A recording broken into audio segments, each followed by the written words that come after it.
C'est déjà une réalité. Effectivement, on a quelques statistiques dans les deux panoramas qui sont sortis aujourd'hui. Et vous allez voir effectivement les derniers chiffres, mais ce qu'on se rend compte on a globalement à peu près entre 30 et 40% des inventaires qui ont encore un cookie tiers, ce qui nous donne au moins 60% des inventaires qui n'en ont pas. Donc oui, c'est une réalité.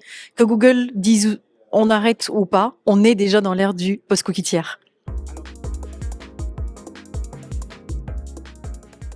Les solutions d'activation qui marchent et parmi celles qui sont les plus matures, on a bien sûr le ciblage contextuel sous ses différentes formes, mais avec surtout ce gros passage du mot-clé à la sémantique, à la compréhension du langage naturel, à l'intelligence artificielle, plus récemment avec l'IA générative, qui permet encore d'aller dans plus de précision, plus de granularité, plus de compréhension de l'utilisateur.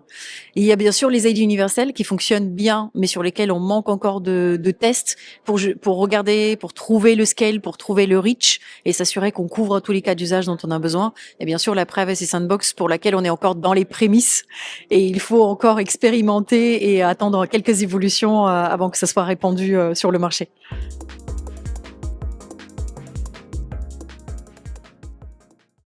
Alors, si on doit parler de mesures, on a quelques-unes qui sont les mêmes, la Privacy Sandbox, les identifiants universels, mais on a surtout des solutions historiques aussi, sur lesquelles on se repose de plus en plus, comme le marketing mix modeling, comme les mesures de l'incrémentalité, les panels d'études, les études tout court, effectivement, qui nous permettent d'adapter des solutions déjà existantes au digital et à l'ère de cookieless, et qui fonctionnent très bien.